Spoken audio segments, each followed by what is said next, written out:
Hello? Hello. Oh, yeah, it does work. The level indicators were not going for a second there. I was like, "What? What is going on here?" Hi, welcome to my channel. First of these streams on the watering hole Hi. because yeah, it was tanking my performance of non-streams videos on my main channel. So, yeah, hi. Hopefully everybody found it who wants it. Hi. So yeah, if you are new, I'm Vice Rhino. That's Heidi. Heidi's in a mood today. Heidi is in a mood today. Partially my fault because apparently I was in a mood today when I was. Yeah, you may have noticed the graphics were a little bit different than normal. That was because I fired up OBS like 10 minutes before time to start, and all of the graphics were like, "Ooh, couldn't establish a YouTube connection channel thingy. You must already be live streaming." I'm like, "What?"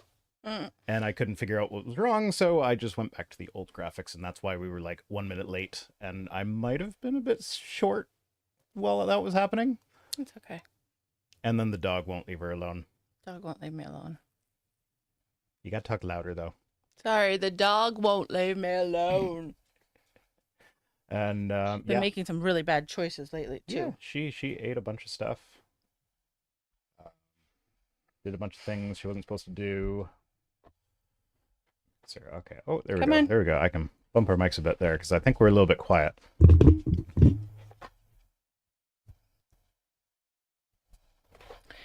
Okay. Okay. So we're on chapter 21, I believe.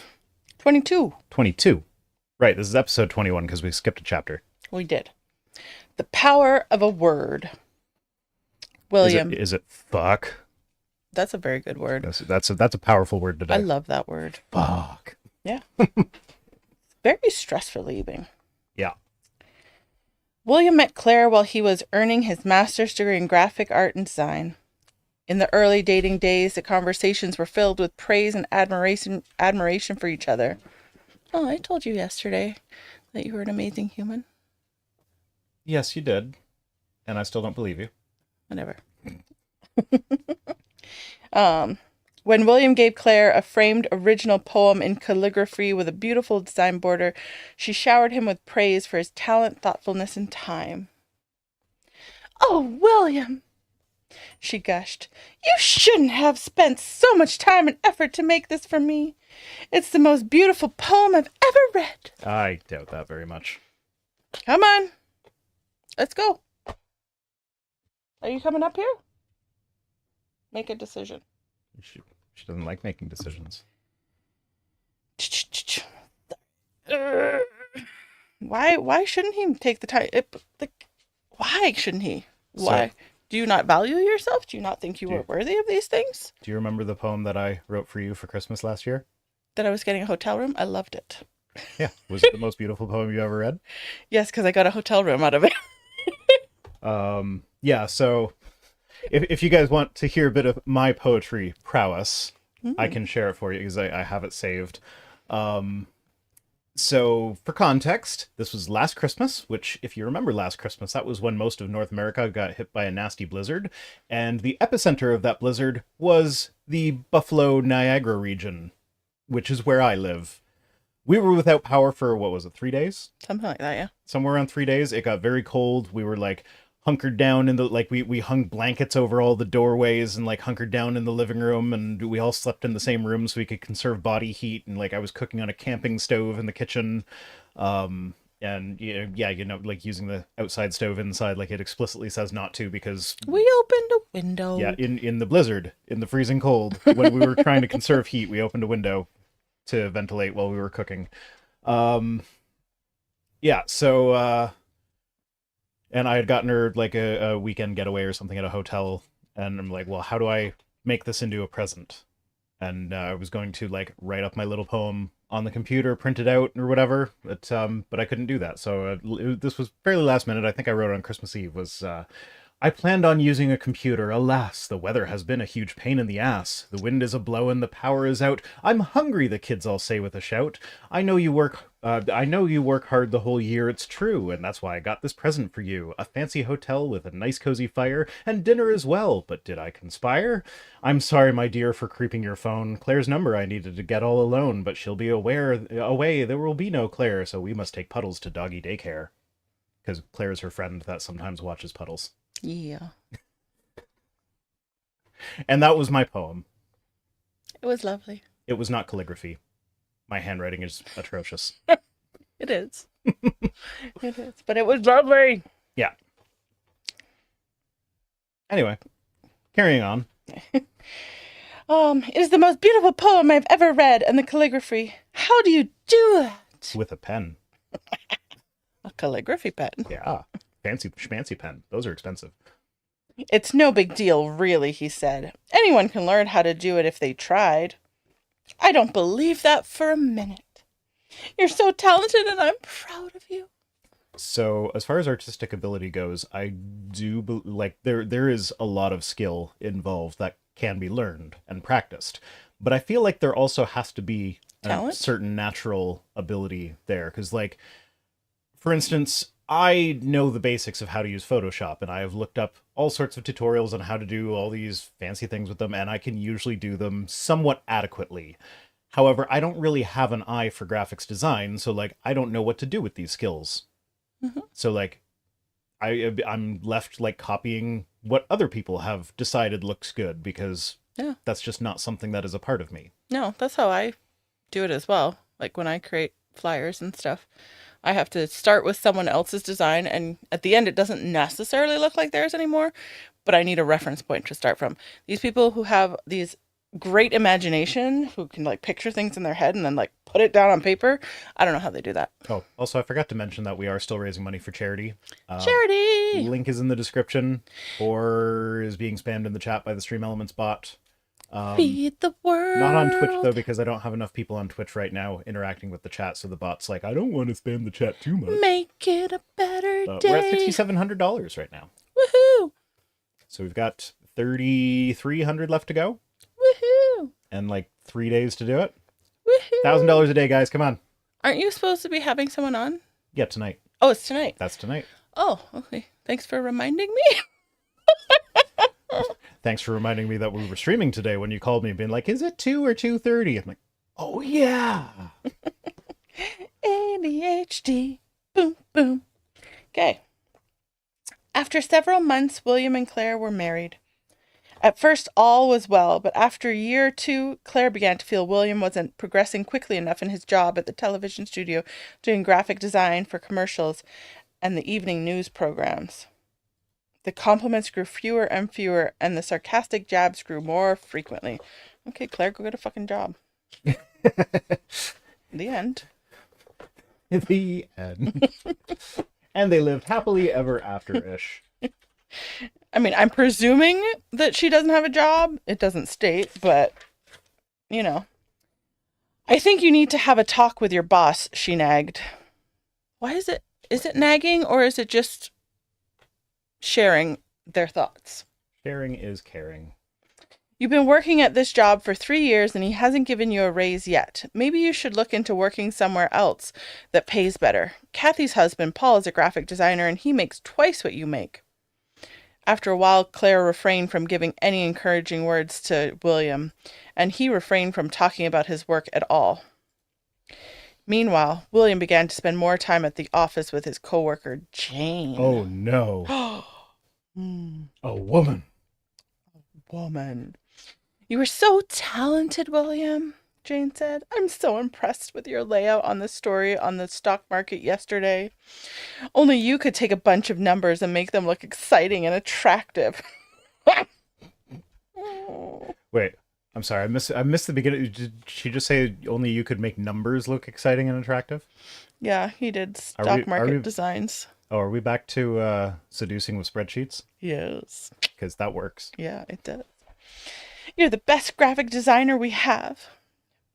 Boy, I wish my wife thought so. She just doesn't understand how much pressure I'm under every day. Claire thinks I'm not trying hard enough to move up the corporate ladder.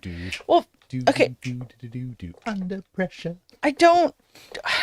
Sharon, please. Your stories. No. Like, she didn't say she didn't think he was working hard. She just said, go to your boss. You're working hard. You need to Yeah. make more money. You were working really, really hard, and you're not getting compensated fairly for it. I feel like that is not fair for you and for our family. So please, maybe ask for a raise. So instead of seeing Sharon, can everyone please just go to a therapist, like an actual therapist, and not Sharon, please? A therapist can help you come up with an action plan as to the best way that you could approach your boss about such a discussion. Yeah. A therapist can also help you communicate with one another. Mm-hmm. Okay. Where is she now? I wish my wife thought so. Blah, blah, blah, blah, blah, blah, blah. Not trying hard enough, Jane exclaimed. Jane, that's not what his wife said. Or at least that's not what Sharon said his wife said. Doesn't she know how hard this business is? She should be proud to have a hardworking husband like you. I'll show you how hard this business is. There are plenty of women who would be overjoyed to have someone as kind and considerate. Jane touched William's hand and finished her thought. That's not how people talk to each other. Me for one. That's not how people talk. Like, I don't know. I could see that being like a joke. Like if you're being over the top about it. I don't know. Press X to doubt. I don't think the story's true. Do we think any of the stories are true? I feel like her stories are just her attempt at trying to see if she could write like nonfiction. You mean fiction? Yeah, that one. She's already trying to write nonfiction. She already thinks she can write nonfiction. Well, her nonfiction is actually fiction. Yeah. It wasn't long after that William and Jane began their affair. While this is didn't see that coming. What? What comes after the affair? Well, this is a fictitious story. For fuck's sake. God damn it, Sharon. Ah! I mean, I called it. No, We both called it. We all called it. I mean, okay, but she doesn't say that after the other stories, so that must be true. The fact that she's admitting one story is fiction means that her not admitting that about the other ones means they're more likely to be true.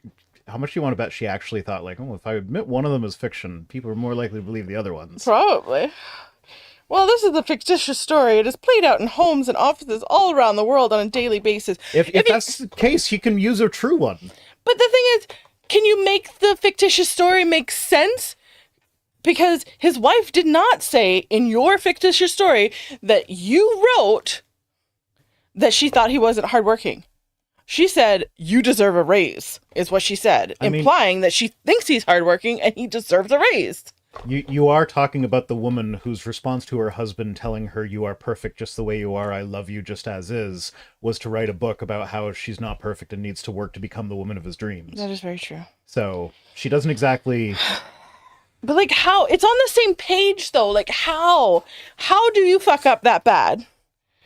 By being Sharon Janus.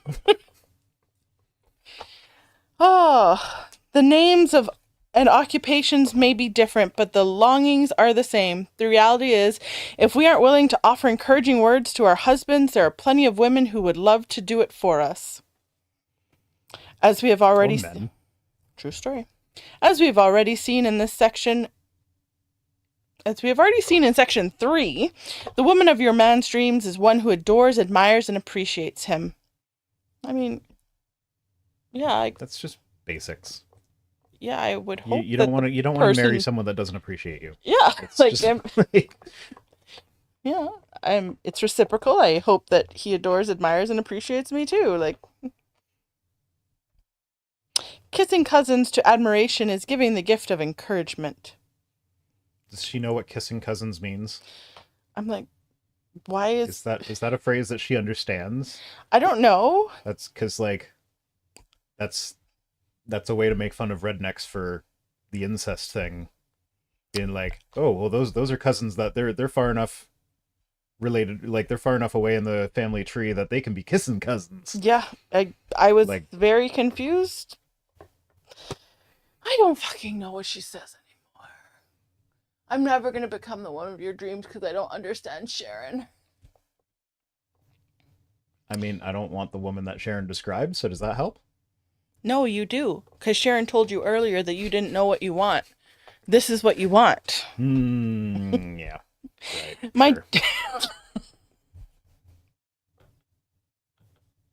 Can you guess what's next? Another fake story? Mm-mm. Come on. Something about her husband? Damn it, no. My dictionary defines Oh, encouragement. God damn it. Sharon, how many I want to get this book in digital form so we can like do Control F for dictionary to see how many times she's like, the dictionary defines such and such as. I feel like there'd be a whole chapter on just definitions from the dictionary.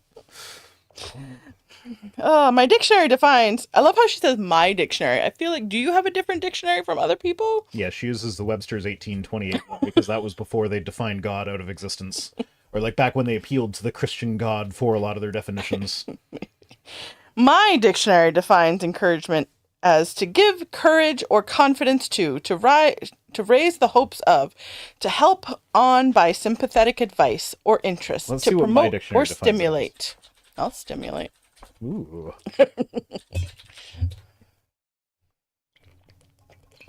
The act of giving someone support, confidence, or hope. Yeah, that's kind of what she says there. Oh, its usage over time is on the decline. Oh no! It was much more popular in 1800 than it is in 2019. Oh no! That's because we come up. There's no numbers on the access though, so I don't know what scale that's on. See, because we don't use the word encouragement anymore, we'll be like, props to you. That's my little encouragement. So we don't need to use the word, we just come up with other ways. I will quietly resist, says Webster's better be getting a cut of the royalties since they provide like 25% of the content. Oh. The primary way we encourage others is by the words we speak. I don't know if that's true. It's certainly up like Yeah, it is the way. That's the more obvious form of encouragement. But like I feel like body language and touching and like maybe like a nod of the head, showing up for people, making eye contact yeah, to show you're interested and encouraging them to continue whatever they're saying. Yeah. Like I feel like the words without the actual actions isn't really encouraging to people. Yeah, they might buy into it once or twice, but then after that, when your actions don't line up with your encouraging words, like, oh, you're doing such a great job, you're a great singer, and we tell that to your kid, and then they invite us to concerts, and then we don't go. That's not happening. Fake story here. Fictitious story. The concert's on Tuesday, isn't it? And one on Friday? Something like that. Something like that. It's not very encouraging anymore. You can use all the words you want, but if you're not showing up for people. Yeah. And I don't necessarily mean physically going to everything, but like, well, be like you're a great cook, but I never want to eat your food. Yeah, that wouldn't be very encouraging. No. So. Whereas I don't think I regularly say you're a good cook, but I wolf down every meal you make. Yeah, we're still on the fence about this after the last time we talked about my cooking on stream. Stop trying to buy your way back from that. Hello. I love you too. William Barclay once said. Broccoli? Barclay. Lieutenant Broccoli. But it says Barclay. It's a Star Trek reference. Oh. The Trekkies in my audience love it. Oh, I was thinking more like Barclay's Bank. Everybody loves broccoli. Captain Picard ordered people to stop calling him broccoli behind his back, and then he accidentally called him broccoli to his face right after that. Not everybody loves broccoli. Everybody loves Lieutenant Broccoli. I don't know that one. I just know I don't like broccoli. I actually don't like broccoli. Actually, so as a therapist in training, how would you feel about one of your patients if holodeck technology existed and one of your patients you later discovered was making fantasies in the holodeck where like everyone that he interacts with is in like the position that he wishes they were in his mind, and that includes you as being the romantic interest. It happens all the time in therapy. People go to the holodeck all the time No. in therapy? The holodeck in the mind. Hello. Yeah, but like if you walked in on him while he was doing it? Because that happens in the show. That might be something we need to unpack in therapy then. And that's what they do. Mm-hmm. Okay. Yeah. It also depends on the therapist and how it makes them feel, but transference is a legit thing that happens in therapy all the time. Dr. Apple Pie says steamed, frozen, stir-fried broccoli is good. Would you put broccoli in your apple pie, though, doctor? Okay, so full disclosure here, I don't eat vegetables, okay? You eat carrots. The end. Potatoes, that's technically a vegetable. Is it? Botanically speaking. Culinarily speaking? It's a starch. Okay. The end. One of the highest duties is the duty of encouragement. Yeah, it is easy to laugh at men's ideas. It is easy to pour cold water on their enthusiasm. It is easy to discourage others. The world is full of discouragers. We have a Christian duty to encourage one another. Many a time a word of praise or thanks or appreciation or cheer has kept a man on his feet. Blessed is the man or woman who speaks such a word. Is that Proverbs 31 again? Or whatever? William Barclay once said... Oh. Yeah, but did William Barclay quote the Bible at the end there? Not that I know of. Good old Billy Broccoli? No. That's what he said. Billy Brocks. So let me get this clear, William. Look at who William Barclay is. As Christians, you have a duty to not pour cold water on people's enthusiasm, not to discourage them, but to encourage one another and praise them and thank them and show their appreciation and cheer them on. Woohoo! Billy Broccoli was a Scottish author, radio and television presenter, Church of Scotland minister, and professor of divinity and biblical criticism at the University of Glasgow. He wrote a popular set of Bible commentaries on the New Testament that sold 1.5 million copies. Still don't know who you are, but basically you're telling Christians to be good humans, please. Which would be nice. Yeah. You know, leave the hate at home, guys. Oh, you didn't watch my stream last night, did you? No. Okay, so I can get a fresh reaction out of this. What's that? So you know the car that exploded at the bridge? Yeah.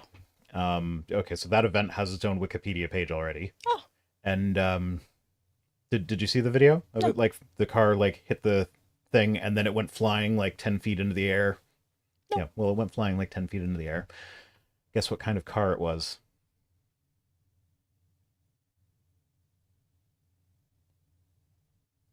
It was a Bentley Flying Spur. That's a car? Apparently. Oh. And they took its name literally. That's my reaction. Okay, that's not as big a reaction as I was hoping for, but... No. It'll have to do. Yeah, I think it's more because I think that's a stupid name for a car. You're just focused on the name, you can't react to the event? No, I'm like, I get it, like, yeah, but I'm like, that's just a stupid name for a car. I believe there's nothing more powerful than words. Actions? Yeah, what's that old saying? Actions speak louder than words? You know? How I mean, I could say, I'm going to kill you, but that's not as powerful as actually killing you. I feel. Yeah, I could be wrong. Yeah. I mean, actions speak louder than words, but the pen is mightier than the sword. Is it? Sometimes. Sometimes. I will give that one sometimes. It's because not everyone's brave enough to chop a man's head off. Yeah, well, I don't know. I feel like this is one of those times when we could have like a cliche battle with cliches that contradict each other. Okay. God spoke the words into existence. The world into existence. We already know that I can't read. We'll get over that. He said, "Let there be ... And there was. I like that version of the Bible. Let there be. And there was. Yeah, no, that's just Genesis, the end.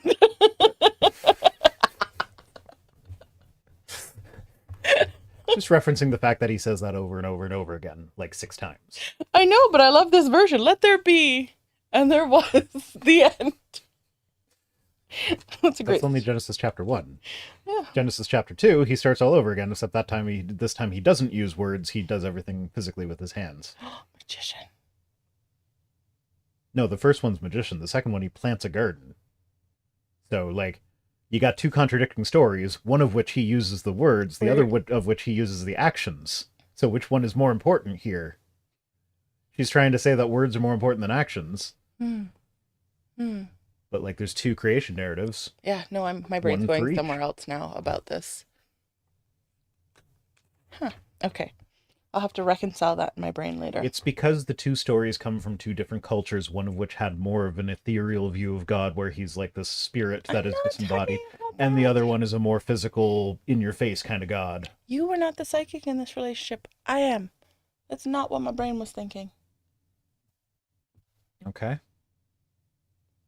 Stop trying to psychically communicate with me. Okay. Let there be, and there was. Can we just end there? It's my favorite part of this whole book. Of all the living creatures that God created, human beings are the only ones that have the gift of words. And we can choose to use those words for good or for evil. I mean, there are several animals in the animal kingdom that use sounds to communicate with each other. Just because they're not language in the way that we understand them doesn't mean it's not the beginnings of language. Well, technically, words and no, are Coco just the sounds. gorilla. Coco the gorilla doing sign language does not count because that was largely part of that was largely attributed to the clever Hans effect. Sorry to burst anyone's bubble. Who I have to look away because if I keep looking at him, he's going to explain it because he's gonna be like, "She doesn't know what this is. I'm going to explain it to her." You don't know Coco the gorilla? The gorilla No, I that know could do sign language? I know. Yeah, no, she couldn't actually do sign language. Or, like, at least she didn't understand I'm what she was looking doing. away so he doesn't explain it, but he's still explaining it to me. Well, I have an audience over there that are looking right at me. Hi, audience. I love you. Oh, yeah, Jessa brings up a good point. What about parrots and ravens? Oh, true story. Crows, not ravens. Ravens don't talk? So, okay, this might throw a wrench into my story, but I was taking Puddles for a walk the other day, and she was very confused by, there was a bird sitting on a post, which I wanted to say it was a raven, because, like, ravens are, like, basically the same as crows, but they're significantly bigger, right? That's what I think. Because this thing was fucking huge, so I assumed it was a raven. And it was just sitting on top of the post making various car noises. Everything from, like, horns beeping to car alarms going off to, like, door closing sounds. And it was just having a blast. And Puddles was just completely confused. She was just, like, staring up at it, not sure what to make of it, and, like, not wanting to walk away from it or whatever. It was hilarious. Yeah, Jess says one or the other, I forget which. I want to say ravens are the ones that can talk, because I feel like they're the ones that are generally, well, I don't know, that's the one that I more associate with being able to talk. But budgies can talk. Yep. Well, I guess budgies are technically a species of parrot, so that's still. Yeah. Sorry, Sharon, you got it wrong again. In the New Testament, James compared the tongue to 3 very small objects that control 3 very large forces. Ooh, I can control a very large force with my tongue.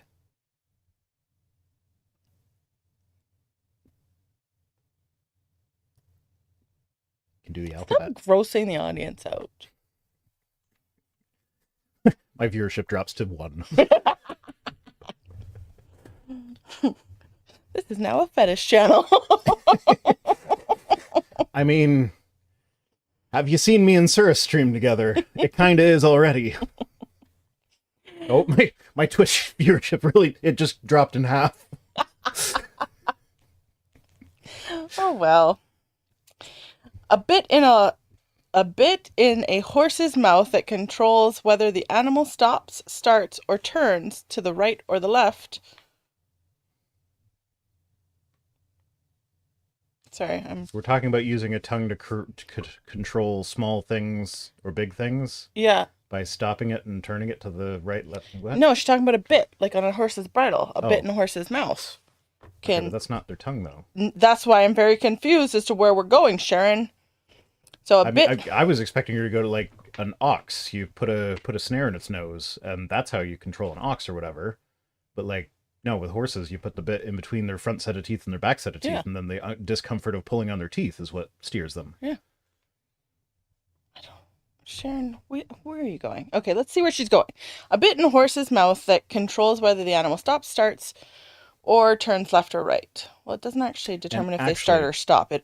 Actually, a skilled equestrian can communicate with their horse without having to rely on the bit. The bit is the crutch for those who can't control the horse properly with their legs. Mm-hmm. I was literally just saying something like that, but he had to speak first. I didn't.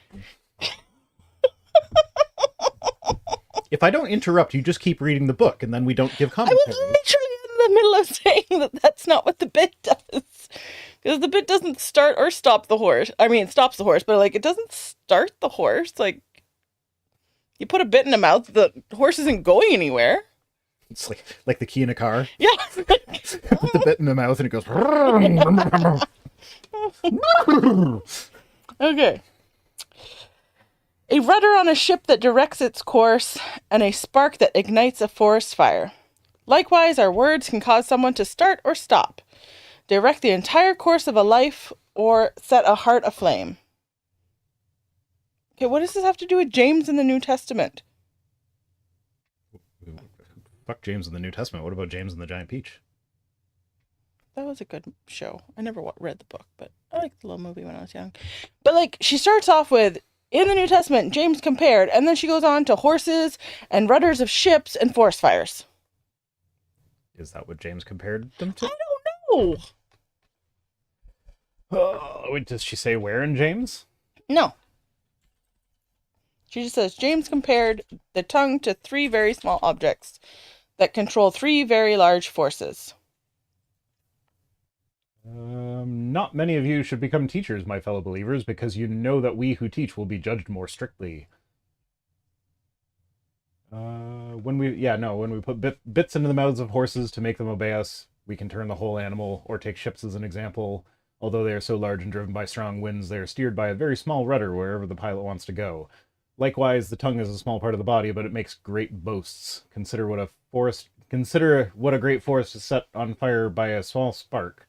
The tongue also is a fire, a word of evil among the parts of the body. It corrupts the whole body, sets the whole course of one's life on fire, and is itself set on fire by hell.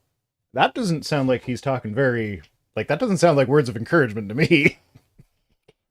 I would like to know what drugs you guys are on, because I would like some, please. Ketamine. I wish my wife understood how fragile a man's ego is. Stan. That sounds like a you problem. Women know how fragile men are. I want that pin. The one that says, I'm too clumsy for fragile masculinity. Yes. But, like, that's a Stan problem. That's not his wife's problem. Like, if you are fragile, go to fucking therapy and deal with your shit. Mm-hmm. The end. Yep. Not her responsibility to tiptoe around you. Men are encouraged when they are reminded about their accomplishments. Have you forgotten? Did you forget what you've done? I'm sorry, Douglas. That's a you problem. Yeah, no, I don't need you to come to me and be like, hey, did you know you started a YouTube channel that's now over 80,000 subscribers? Wow! Like, yeah, I knew that. Get back in the kitchen. I'm making soup for dinner. My wife is 100% on my side and is actively working to help support and encourage me in achieving my goals. Great. I hope you're actively doing the same for her and achieving her goals. Yeah. She makes my home a safe haven where peace, rest, and joy give me a break from the burdens I deal with outside of the home. I really love her for doing that. Winston. Winston, what do you do for her?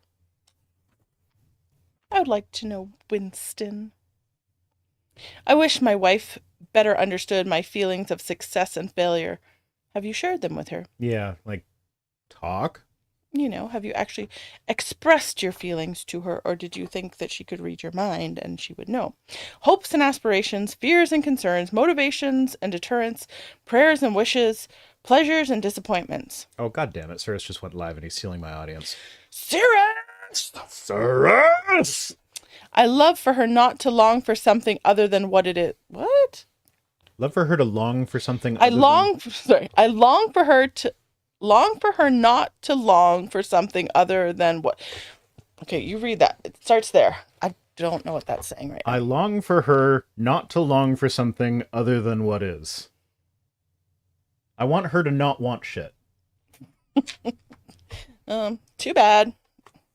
Too bad, John, because we ourselves also have hopes and dreams and aspirations and desires and pleasures that we would like. Yeah, so sorry, we are human. What if one of my desires is for you to not have desires, though? I would say, like, I don't want to say another person. I was going to say, like, find an animal. But even as we can see by this little spoiled little brat right here, she herself has desires. She's a spoiled puppy. Yeah. Too bad, so sad for that person. Jessa says, I'll watch afterwards. Okay, yeah, you can watch afterwards, but donate to Project Share as compensation. You owe me. Well, it's not really you. It's Project Share. Yeah. Yeah. Feed the world. Make it a better place. Read the book, which actively makes the world a worse place. I was promoting the charity with my song. If you guys give to charity, I'll stop doing this with my tongue.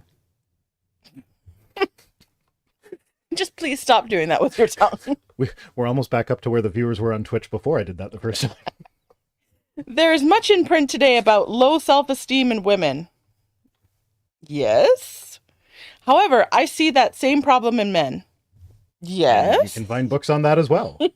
They're less likely to expose or admit their need for encouragement. Sounds like a them problem, and they should be in therapy. I believe because it goes against the world's idea of masculinity. Yes, Yeah, down with the patriarchy. Toxic masculinity is down bad. with the patriarchy, Sharon. You are on our side. Sharon agrees that toxic masculinity is bad. Yeah. There we go. See? Be vulnerable. Be vulnerable. Be open. Communicate. Men are taught to be tough, have thick skin, and not need kind words. But they crave admiration and are attracted to it like bees to honey. Bees aren't attracted to honey. Bees make honey. I hate that phrase. They're attracted to flowers. True story. There's a species of orchid that looks like female bees. So there's a I think it's bumblebees that the males go out and seek a mate, and most of them don't. There's a species of orchid that makes itself look like a bumblebee, and like it'll smell like a bumblebee, like a female. But that's how they pollinate, is by tricking males to come and try and mate with them. Ooh, look it up. I want to see what it looks like. Bee. Even the flowers are deceptive creatures against the males. Yeah, but that's the thing.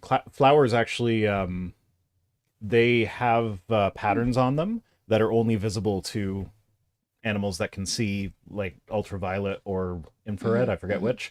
And bees can. So like they'll have extra patterns on them that are attractive to the bees. So like this literally is like being attracted, like is with bees to honey or whatever. This is literally bees being attracted to flowers, like sexually. Like that's a hot flower. I want to fuck it. I don't know how he only just realized last year that he has ADHD. I told you the realization was a very slow process, which was growing on me for several years. Me, week 1, you have ADHD. I love you though. Oh. Okay. I believe because it goes against the world's idea of masculinity. Yes, down with patriarchy. Men are taught to be tough, to have thick skin, and not need kind words, but they crave admiration and are attracted to it like bees to honey. So, Yes, I did say it was a them problem. They should be in therapy. I agree 100%. But also, I also very much believe that until someone experiences something new, change won't necessarily happen. Okay. So that being said, someone who was raised like a man, Raised like a man. no, someone who was I raised, know. comma, like a man, I know what you mean. to be that thick-skinned, don't need kind words type of person, I know it's not as easy as saying just open up. They need to experience having that safe and safe space to be vulnerable. Yeah. So yes, sometimes it is on your partner to help create. I mean, granted, your partner should be creating this safe space for you anyways, because that's what the partnership is about. Yeah. But also you find that in therapy. So if you aren't with a partner, therapy might be a good place to start to develop that this is a safe space. I can learn to express myself and my feelings here so that when I do meet someone, I can be vulnerable with them. Okay. You just presented the cure to being an incel. Therapy. Yes. And learn how to be vulnerable and learn how to not be a piece of shit, because that's why most incels are incels, because they're pieces of shit that feel like they're entitled to sex. Mm-hmm. Sorry, but there's hope. There's still hope. Is that what the book says, or is that what you're saying? That's what I say. Okay. She's going to talk about King Solomon now. King Solomon wrote, "Pleasant words are a honeycomb, sweet to the soul and healing to the bones." I very much doubt King Solomon wrote that. That's from Proverbs? Yes. Yeah, no. Solomon didn't write those. A lot of those are stolen from even earlier Egyptian proverbs. But reckless words pierce like a sword. Proverbs 12:18. Hey, I think that might be in the section that was stolen from the Egyptian ones, because if I recall, it's like the first third of the book. But yeah, again, words are sweet and you can attract people with your sweet words, but if your actions don't match your words, they're rubbish. Yeah, like if I said, I believe in you, you can finish your master's in therapy, and then I did nothing to help you with it, like distract your kids when you have a project due. Yeah. Then that would be discouraging, would it not? It would. It would. But even something like, I love you. Yes, it's sweet to hear and everyone loves it. But if there's no actions to support that, you're just saying stuff. Mm-hmm. Our men may never tell us about the wounds that were inflicted on them as children by ill-spoken words. You are such a slob.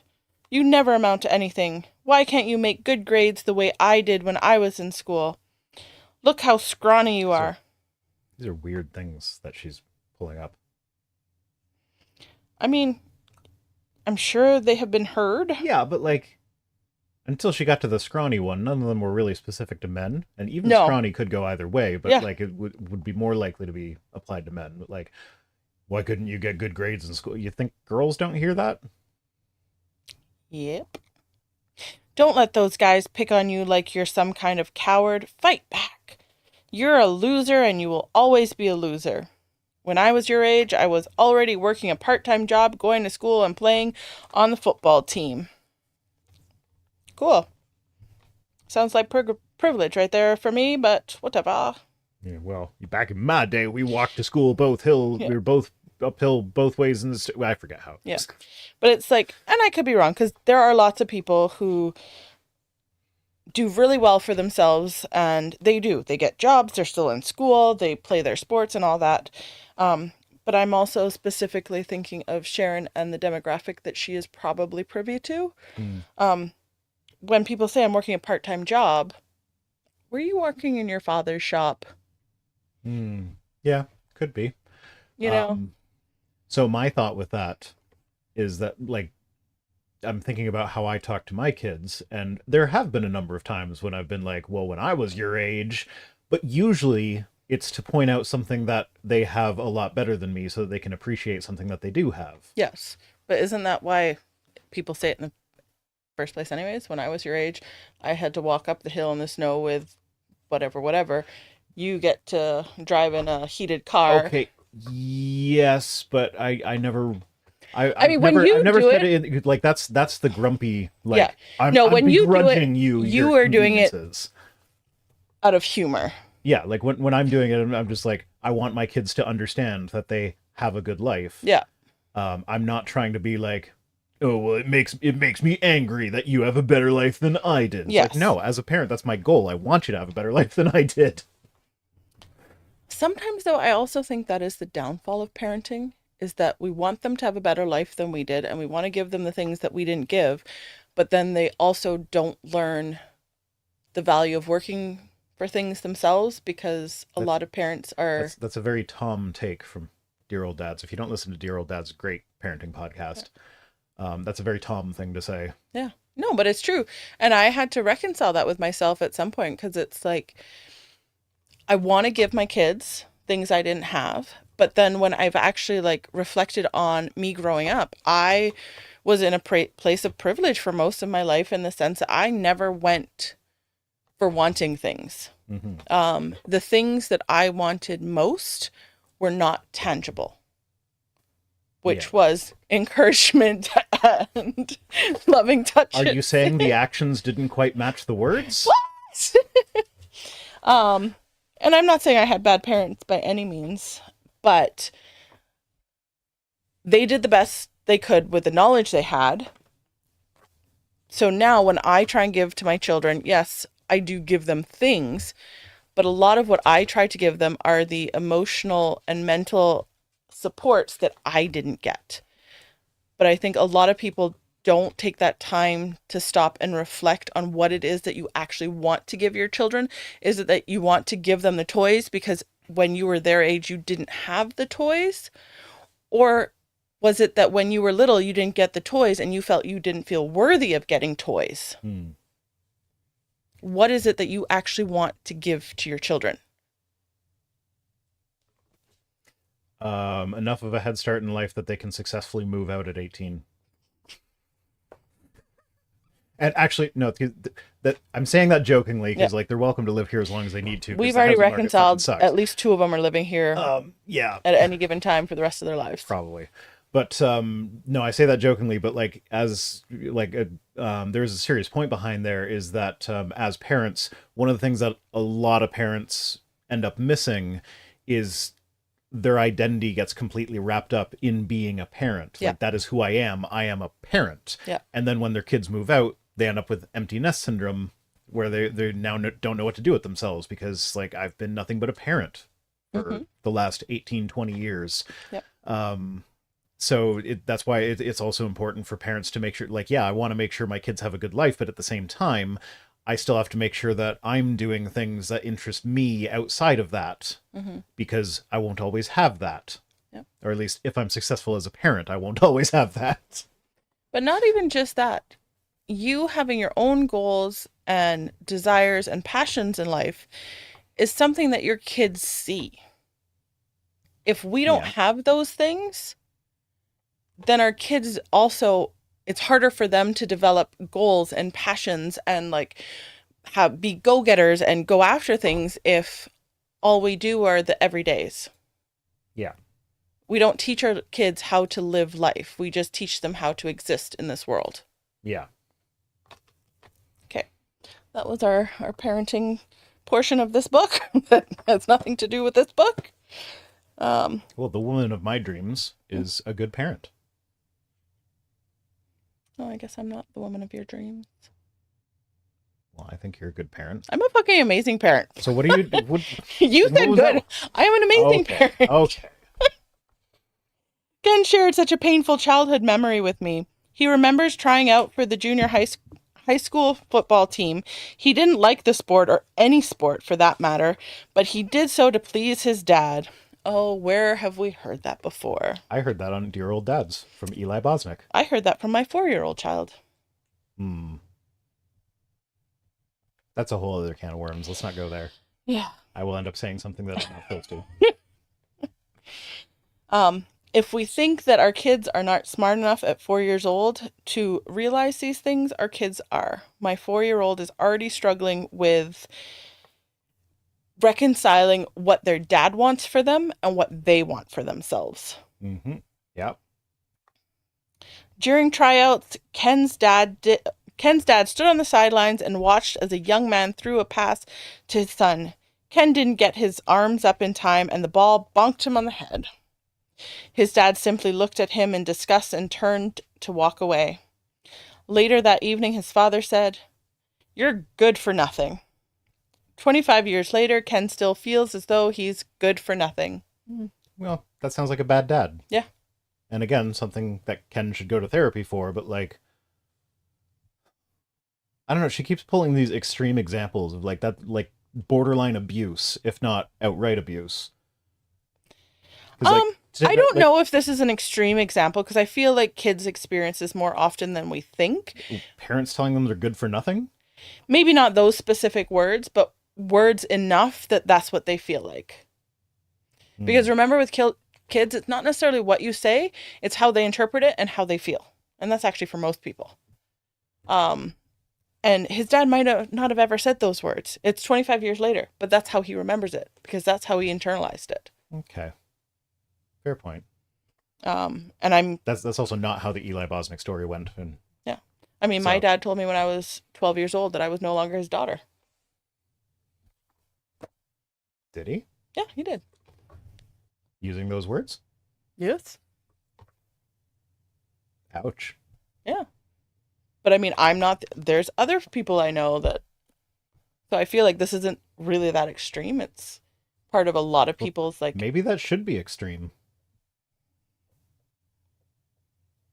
Yes, because we shouldn't. Is my privilege showing where like I had parents who loved me and would never say anything even remotely close to that? No, I don't want to equate love to parents saying things out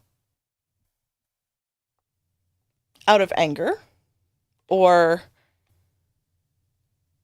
that have children feel that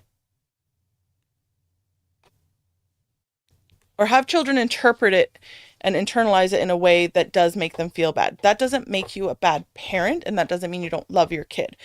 Because you also have to realize, especially our parents, growing up in the time that they did the best they can with the knowledge they had. So they very much live by it worked for me, I'm a good human, it should work for you. Yeah. We know different, therefore we do better. Okay. But I'm not going to equate that because parents are humans just like everybody else. And it's not about having this moment. It's about repairing the moment. So you can get angry with your kids and you're going to say things that you don't mean sometimes. It's how you repair that. To be clear, I do get angry at my kids and I have said things that I regret to my kids, but like as soon as I realize that that's what I've done, I apologize. And oh, you saw me the other day when I yelled at one of my kids and it was like, holy shit, that was uncalled for.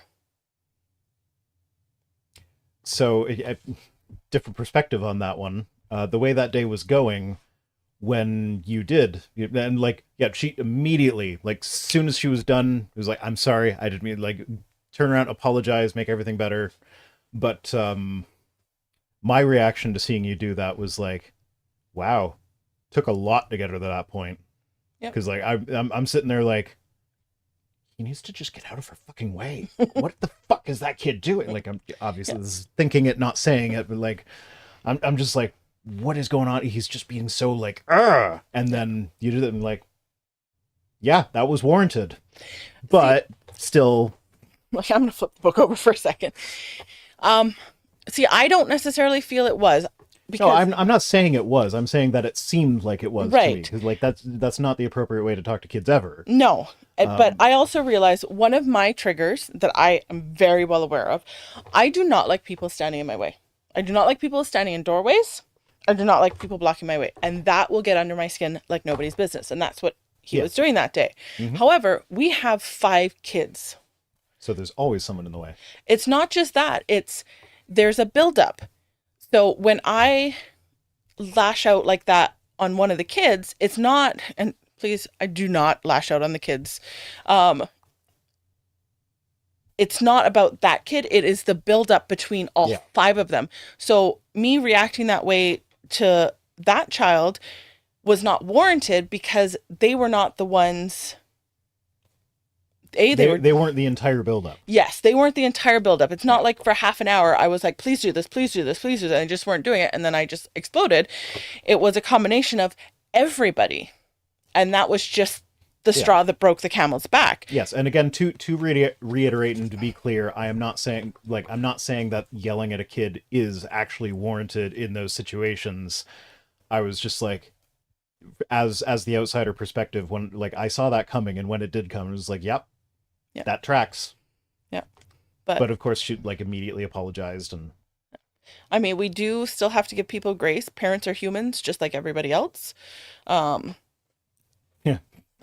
They're talking about apparently there was some guy that was sentenced to 3 years in prison for locking his kid in a wooden box. And he says the dad was offered 2 years if he pled guilty, but he refused to and was found guilty at trial. And he followed up with, box for box seems fair.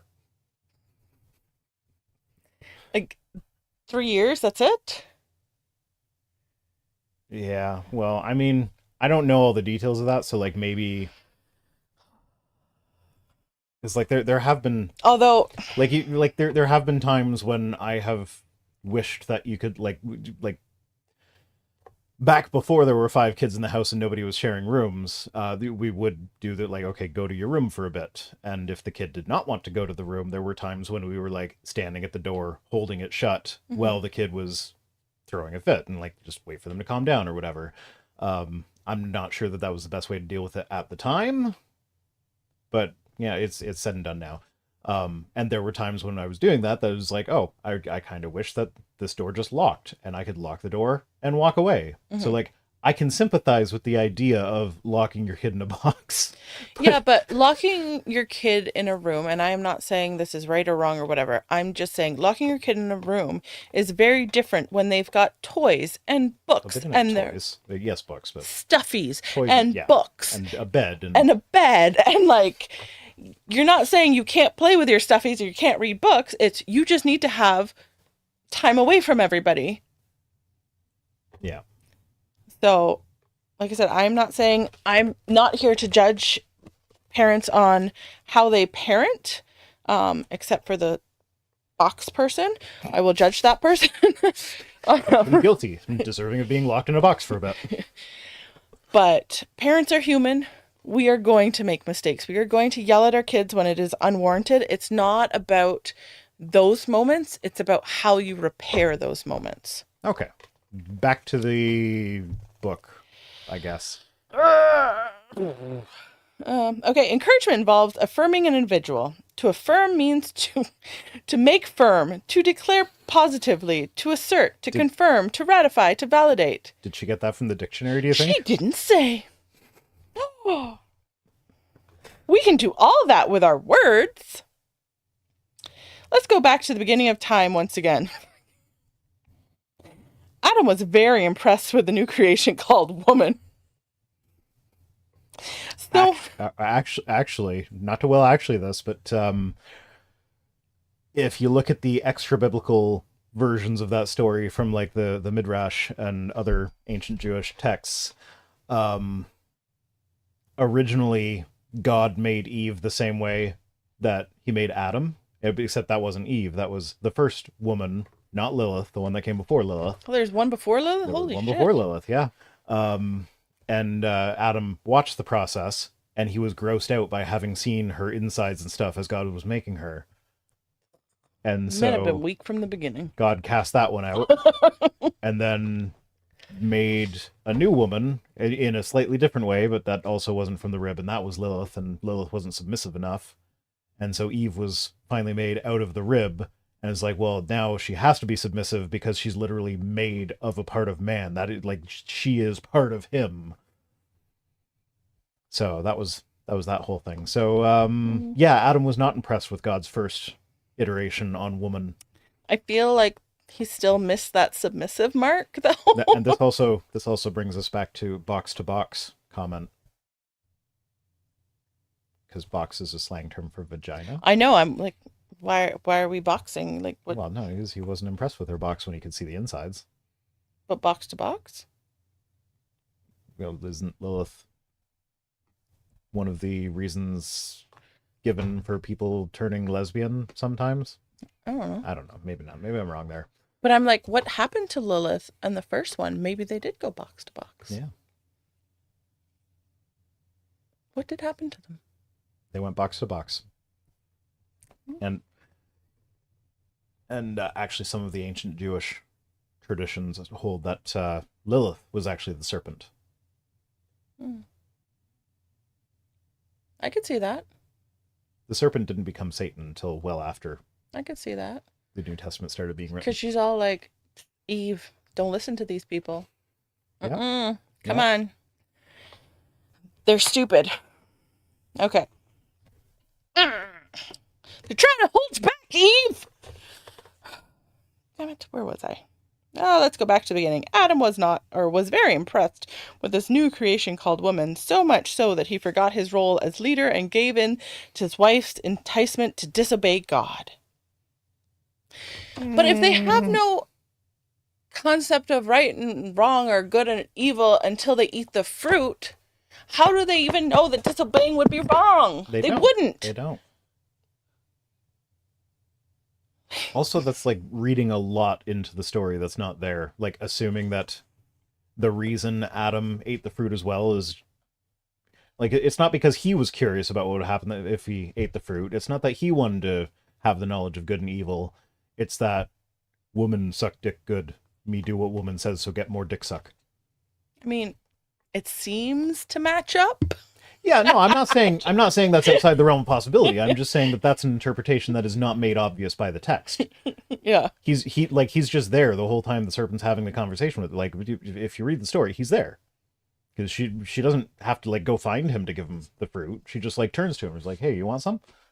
And then he was like, she ate it. She's not dead, and she thinks it tastes good. I want to try some too. Yeah, and I just didn't want to be the first one. He was there for the conversation though, so he heard what the serpent was saying. Mm-hmm. So like, why are we just assuming that he did it for sex and not he also wanted what the serpent said would happen? He just didn't want to be the first one in case he died. That's what it was. Because didn't God say if you eat of this fruit, you should surely die? Yeah, and so Eve was not there for that part of the conversation. Oh, so he let Eve go first. Yeah, just in case. And then he was like, "Oh, she didn't die. I can try it too." Motherfucking there Adam. You go. Adam. We figured it out. God damn you. It was like the royal taster situation. Why did Satan tempt Eve rather than Adam? Was it because she could be deceived easier? It was because she wasn't there when God warned them. So she only heard the warning. Because she didn't even fucking know. Mm-hmm. And here we are with like birthing pains and menstrual cramps and peeing our pants after we give birth. Like, this is fucking bullshit. That's what I say. Was it because she could be deceived easier, or was it because he knew it could or was it because he knew if he could cause Eve to disobey, she could persuade her husband to follow suit? I mean, I feel like if he went to her because she would have an easier time convincing him, but he could have convinced him just as easily. Yeah. Sorry. I don't know if I don't know. If it's going off, you should be able to find it pretty easily. Siri! Where are you? Oh, here she is. Here I am. My 4-year-old. This is me. Visits the vice principal's office on a regular basis. Anything important? Oh, my prescription's ready. Thank you, Walmart.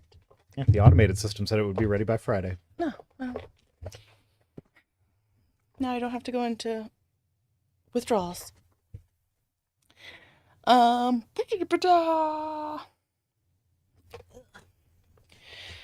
are you going with this story, Sharon? Because you're boring me. Eve disobeyed. She could persuade her husband. I believe Satan knew the incredible influence Eve had on her man. Well, God didn't do a very good job of creating man. If all she had to do was like, hey, you want some apple? Well, first of all, they didn't even know what good and evil was, right or wrong. So even if you say, if you disobey me, you shall surely die, they don't understand that. Yeah, they've never seen death before. Yeah. But they don't even understand what disobey, like, they just don't understand because Yeah. they can't comprehend good and evil. Okay, sorry. It's like putting a kid in a room with a cookie and not telling them not to eat the cookie, walking away, and then punishing them when they eat the cookie. Mm-hmm. Now, like, you could say that's not a valid analogy because God did tell them not to eat the cookie, but like in our analogy here, like they literally do not know that disobeying God is a bad thing to do, Yeah. whereas a kid generally knows that if I disobey my parents, I get in trouble for it. Yeah. So, But so basically, you're saying not even a kid, but a infant who doesn't know right. yeah. Okay, so yeah, that's a better one. Put an infant who can crawl, old enough to crawl, but is young enough that they don't understand language very well. Put them in a room with something that they like and say not to go to that thing that they like, and then walk out of the room, leave them alone, and then come back and get mad at them for... Fucking dumb. If he could get to the woman, then the woman could get to the man. Sounds like man's been flawed from the beginning. Adam's desire for Eve overrode his desire to obey God. Oh, ladies, do you understand the responsibility we have to guard our words? I mean, in Adam's defense here, my desire for you is much greater than my desire to make sure I'm always wearing a garment with 4 tassels on its corners, which is one of the commands of God in the Bible. Oh. That's why. Okay. That's why Orthodox Jews wear like little. Yeah, but you things. can't say that because in my head I'm like, okay, where are these tassels going? It's like a little. It looks like a poncho. Yeah, no. I was like, okay, nipple tassels. Like, that's only 2. Where are the rest going? 2 on the nipples, 2 on the balls. Like, I didn't quite understand where we were putting these tassels. God has given us great power, and we can use that influence for good or evil. With nipple tassels. That could be for good or evil, yes, I agree. I saw a placard recently that read, I always have the last word with my wife. It's, yes, dear.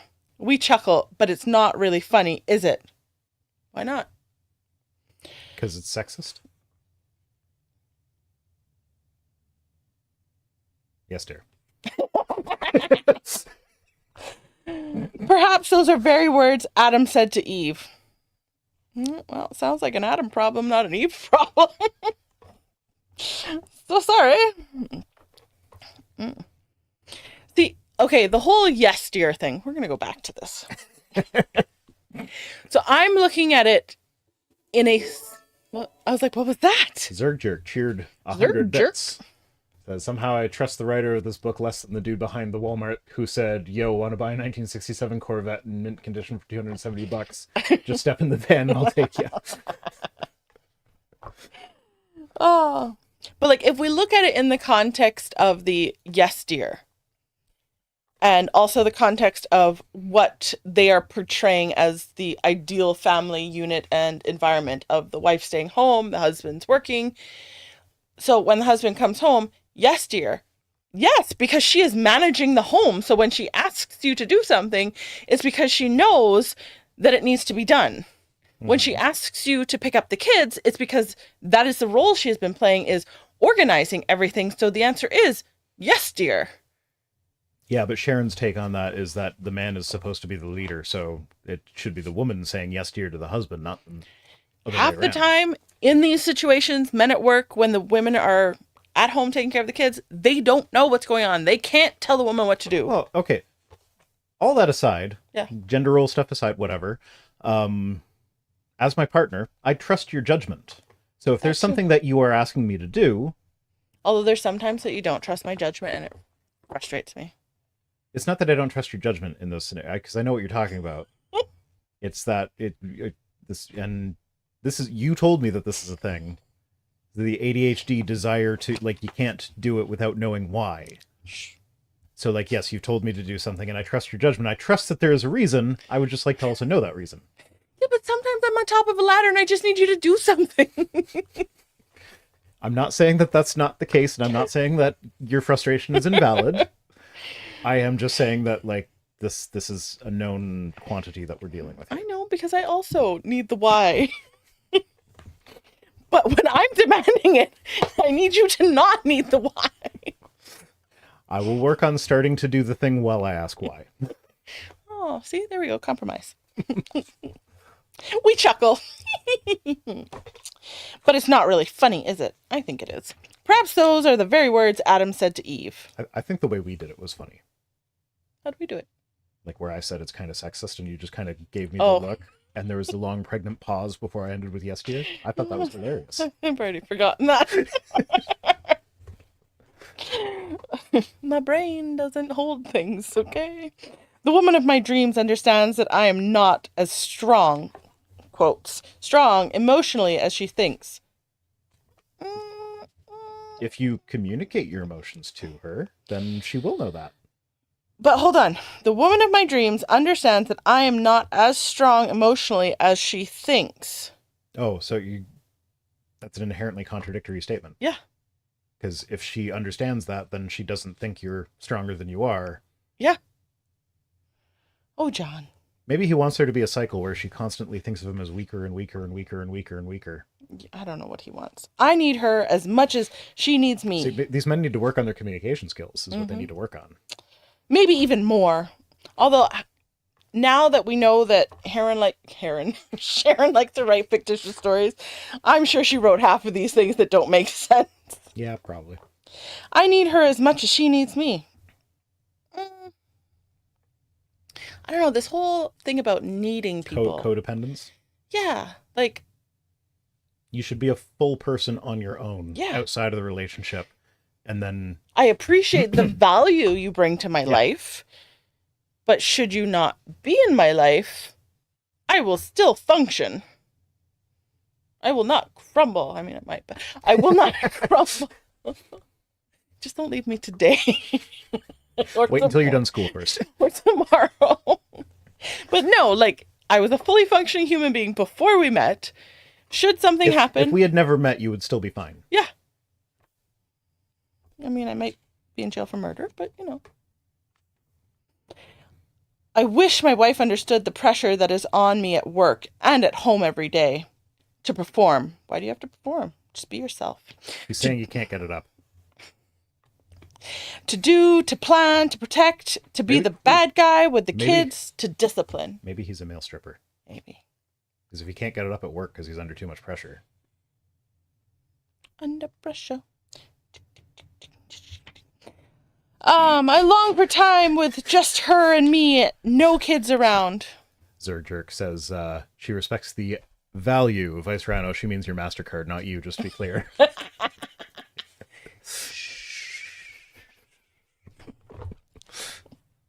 It's a Visa. Actually, no, it isn't. No, is it? No, it's a MasterCard. Okay, never mind. He longs for a time with her and me, no kids around, Ron. Okay, so plan a date night. This is what we do with our time when there are no kids around. What do we do? This. Oh. There are no kids around right now. That's true. And here we are. Yeah. But we... Reading crappy marriage books to each other. But we also do, like... It's okay, you want to spend alone time with your wife, plan the alone time. Don't wait for her to plan it for you. To be fair, like, this is what we do with our time alone. Yeah. We just decided to, like, share it with the world. Yeah. Because we had such a fun time with it the first time we did it. It's a true story. I wish my wife understood how vulnerable I really am. She can't understand that if you actually aren't vulnerable with her. Are they repeating or did you go back? Are they repeating or did you go back? No, they're repeating. That's Donald. Okay. Like, people can't understand how vulnerable you are if you do not open up to them. Mm-hmm. Like, I don't know what else to say there, guys. Building blocks are stumbling blocks. King Solomon wrote that the tongue has the power of life and death. I can make you feel alive. So I was thinking of that metaphorically. Yes. Life. And then afterwards, Oh yeah. death. If it's done well, Yeah. then you feel like you have left your body. Yeah. Yeah. He also said that the wise woman builds her house, but with her own hands, the foolish one tears hers down. So why do we need a man if I'm building my own house? And the good wife people say I must go in the field, buy my field, work it, sell my goods. Like, I don't know why I need a man. I mean, I do know why I need a man, but that's a personal preference.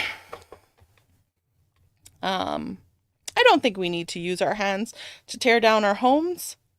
We can do that quite well with our tongues.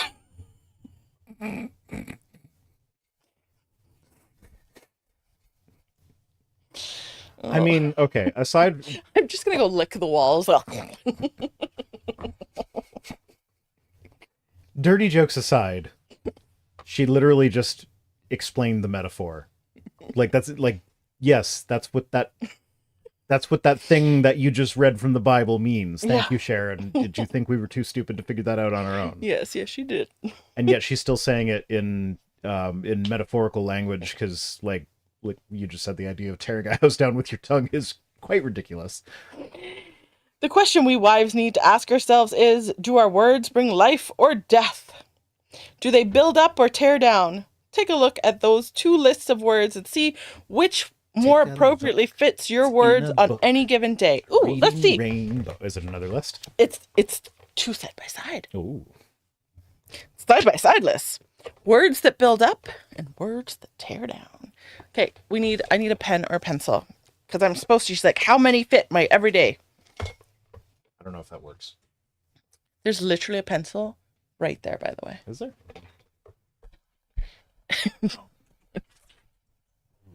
It was hiding underneath my keyboard. Okay.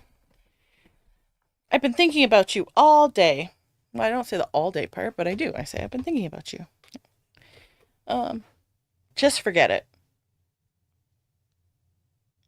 Once in a while, but that's not an everyday. Because she says, fits on any given day. Well, sometimes you got to say it. Yeah. What can I do for you today? I don't know if I explicitly say that. Do I say that? What can I do for you today?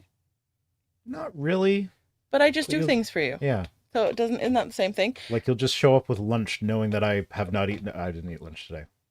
I knew you, and I was almost going to pick you up something, but I'm like, by the time I get there, we're streaming right away. Yeah. Not going to have time to eat. Yeah, yes. No, we wouldn't so have that time. Actions over my words of what can I do for you today? Yeah, there we go. You never help me around the house. I don't say that. No, in fact, you have to constantly remind me that, like, when I'm in here working and you're out, like, cleaning or painting or something, that I don't need to feel guilty for not helping because I am working. True story. How can I pray for you today? Yeah, you never say that to me. Oh, I failed that one. You're always in a bad mood. No, you don't say that to me. never You do say point out when I'm being a grumpalumps, Yeah. to use your word. The best part of my day is when you come home. Not in so many words, but I'd have to leave first. I'm just more thinking the end of the day when we get to sit on the couch together. Sisso Master says innuendo isn't her strong suit, specifically avoiding them. All you ever do is complain. You are one of God's most precious gifts to me. You never say that to me. Hey, without the God part. I told you that yesterday. You see the dog? Yes, I did. I told you Ow, that yesterday. that hurt. Yeah. Because I try and say nice things to you and you forget. You just saw her physically abuse me. Did they? They didn't see anything. Ha ha! Well, they saw you go like that and then heard me say ow. I don't know what you're talking about. Hit me right on the kneecap with that damn pencil. Yeah, yesterday. Okay. When we were on the couch. Okay. I'm never saying nice things to you again. Who do you think you are? I am Vice Rhino. Thank you. You're welcome. I say that all the time. I thank you all the time. But also, thank you can be sarcastic. So Yeah. that one could go either way. It could.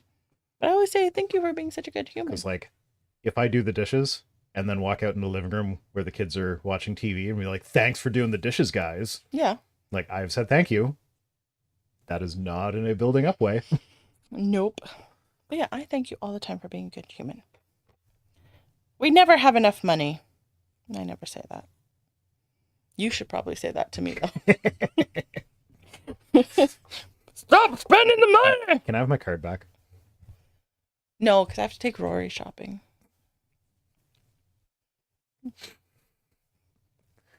Sorry. I'm sorry. There we go. I do apologize when I need to. I can never please you. I never say that. I'm amazing. If anything, you say the opposite. That's right. What would you do without me? You are so wonderful. I say that all the time. How many times do I have to tell you? Well, we say that to the kids every day. Yeah. Oh, my God. You look so handsome in that shirt. This one? No, that's what it says. Oh. I tell you, you look handsome all the time. Yeah. All you ever think about is yourself. No. I feel like the people on the right just should not be married. I feel like these are, like, when she started this, I felt like they were supposed to kind of match up, but, like, be the opposite. But, like, they're often just completely out of left field. Yeah. And, like, a complete different statement. But here we go again, just repeating in just other words. You make my day bright. I feel like we've said that in different words previously. You are my sunshine, my only sunshine. You make me That was happy. stupid. I probably would say that. Yeah, you do. Yeah. And it's true when you say it. It's just a true statement. And help facts. I don't feel complete without you. That's the codependency thing. We just don't want to say that one.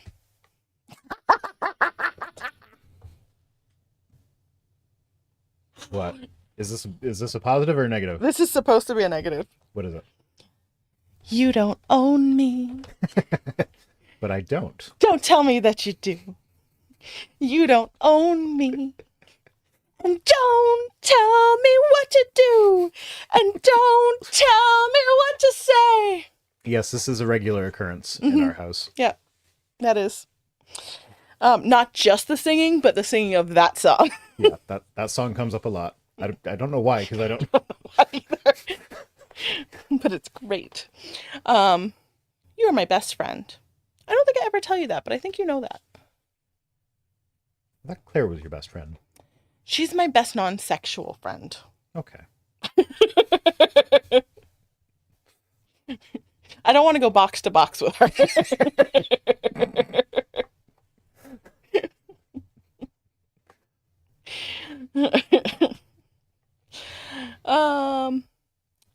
You're impossible. Like, I don't even understand that. You're impossibly amazing. I thought about you all day. How the fuck is that different? But I've been thinking about you all day. I thought about you all, like, they're the same fucking, literally now they're the same. Yeah, like that's only like one word difference. She turned thinking into, like, the past tense thinking into I have. Yeah. Okay. We're gonna have to count this and see if there's 25. I can't believe you said that. I can't believe it's not butter. I've actually said that. I've said that. And I've said that. These are all in the not to say things, but I've said them. Thank you for loving me. I've said that. What do you want now? Is that supposed to be a negative? Yeah, that's supposed to be negative. I usually say, what do you need? I think she's thinking of that as being like, oh, what do you want now? I know she is. Which, but I do ask that again, question. That's another thing that we say to the kids sometimes. Yeah. No, I usually go, with what do you need. Actually, a lot of times you go to what happened, even when that question makes no sense. Because something always happens. Yeah, no, something has always happened. But Thank you for taking such good care of me. Aw, I say that to you. thank you for taking such good care of me. Sending you that meme again. I guess I expect too much. No, that's stupid. You're my knight in shining armor. Hey, that stupid is a negative thing that tears down.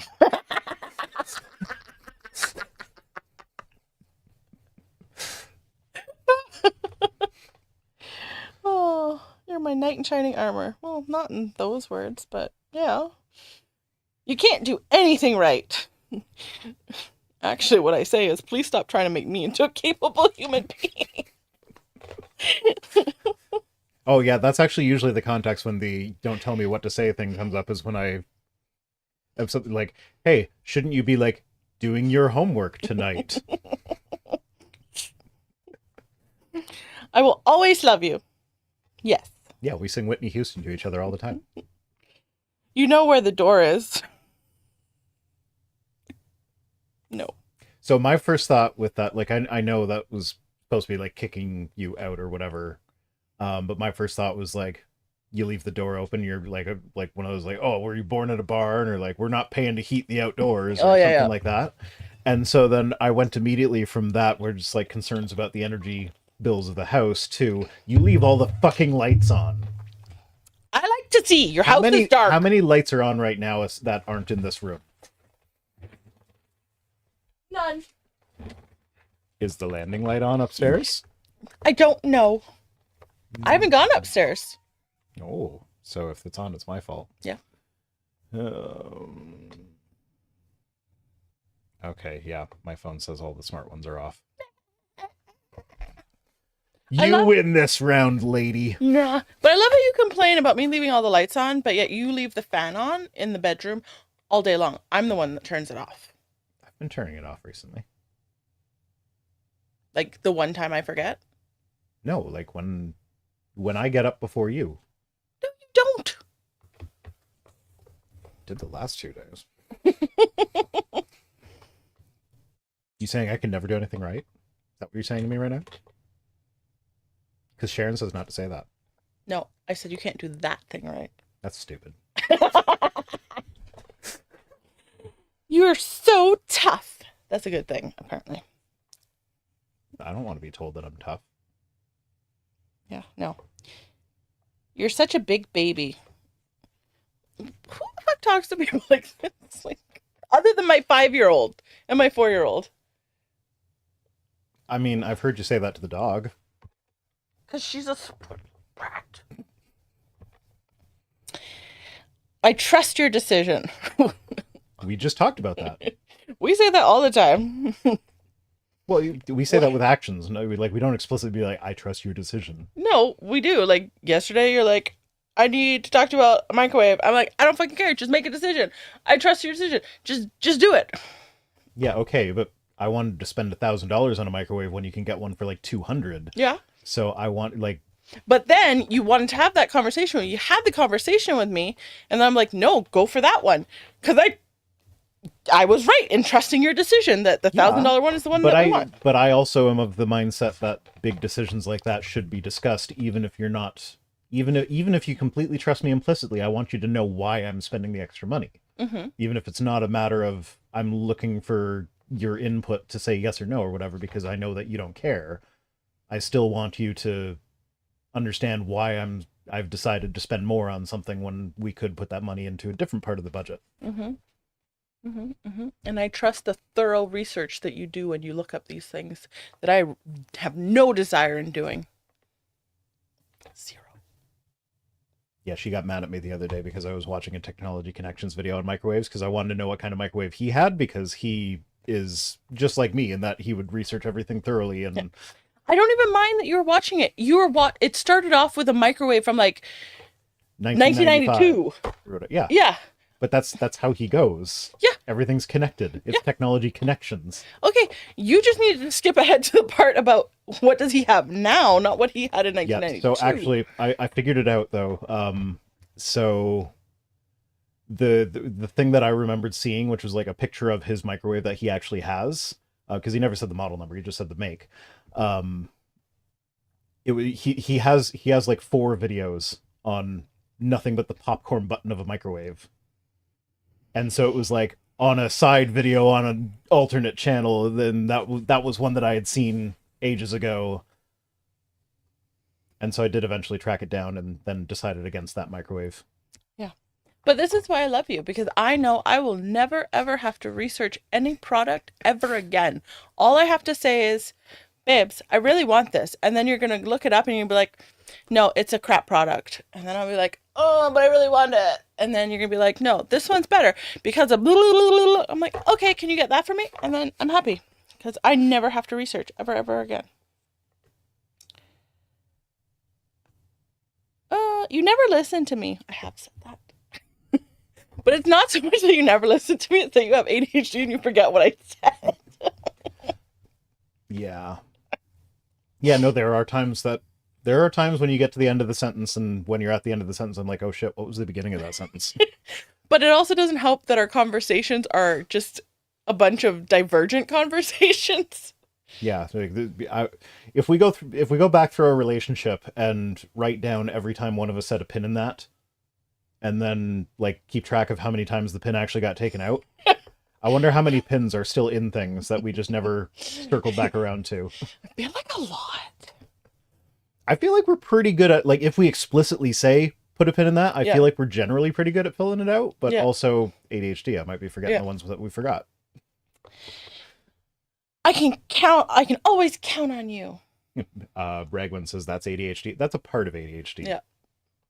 And that is our life. That's the thing about ADHD though, is that a lot of people don't have they don't understand how difficult it can be for people that have ADHD, because every single ADHD symptom is something that happens to everybody sometimes. Mm-hmm. But the problem is, for people with ADHD, it's not that it happens sometimes, it happens all the damn time. Yeah. But I still love you and all your quirks. Mm-hmm. Love you too. You make me feel special. Is that the next thing in the thing, or are you just saying that? Oh, wait. So it was, I can always count on you. Not in those words, but yes. You're so irresponsible. I mean, I tell you that you act like a child sometimes. My Twitter bio literally says the only reason I had kids was as an excuse to act like a kid in public. Because, like, if you're acting like a kid in public by yourself, people think that's weird. If you have a kid and you're acting like a kid, then everybody's like, oh, what a good father. Mm-hmm, because the bar is so low. Yeah. Dads have it easy. I mean, sometimes you're irresponsible. But again, you have ADHD. And I am aware of these times when I am irresponsible. Yeah. I mean, but so am I, because what was it? For the last week, I've been like yelling at you to refill everybody's meds, but yet I refuse to refill my own meds. Ah, you make me feel so special.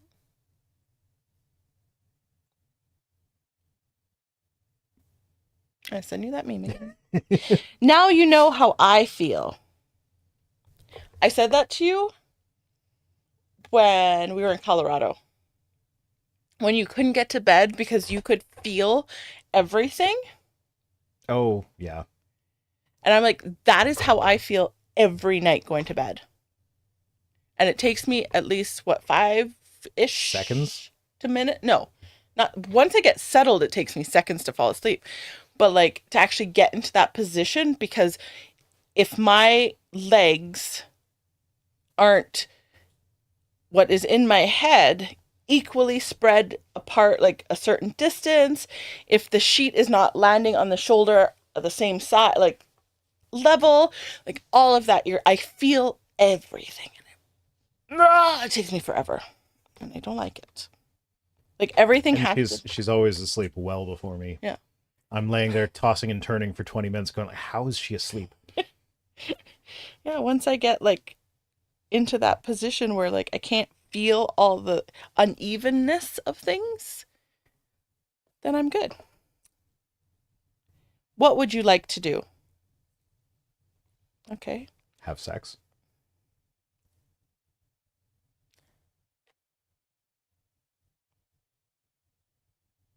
I send you Yes, that. dear. I send you that meme again. I want a button so that I can just press it and then it just pops up every time I want to send it to you on stream. I can do that. Good. It'll be on this thing. That's okay. Just make it one I can reach. You almost stopped the stream. Still started, guys. Okay, I prize every moment we're together. I mean, yes, but I do like my space. Mm-hmm. I can't do this anymore. I say that freaking all the time. Oh, I say that all the time, but not about us. About the complete disaster our house is at the moment.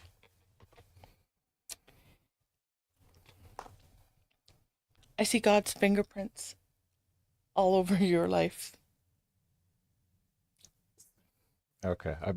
If it didn't have the word life at the end there, I was like, I see God's fingerprints on you or whatever, and just been like, I'm just picturing like a guy with like big thumbprints stuck on his face. Yep. Yep. The literal interpretation of things. Shut up. What's wrong with you anyhow? You got ADHD. We don't ask that one because we know the answer. You're such an inspiration to so many people. See, even though that's probably more true of me than it is for your average guy, I have a hard time believing that one.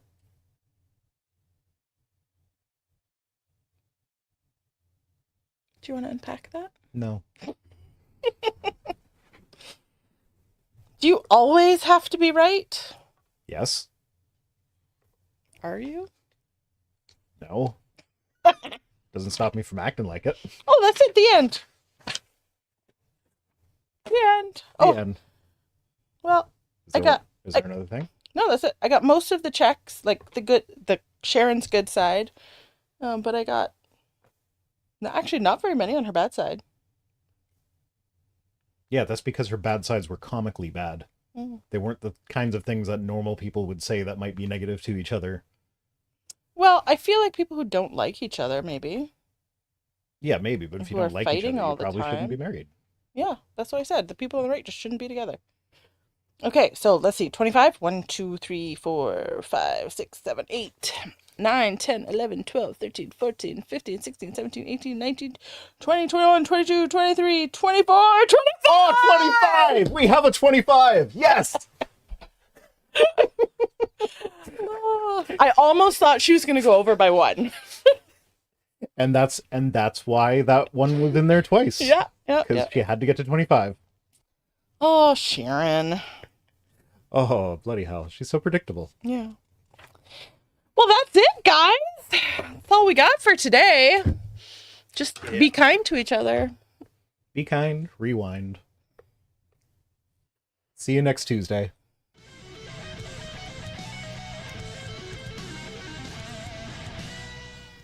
I mean Thursday.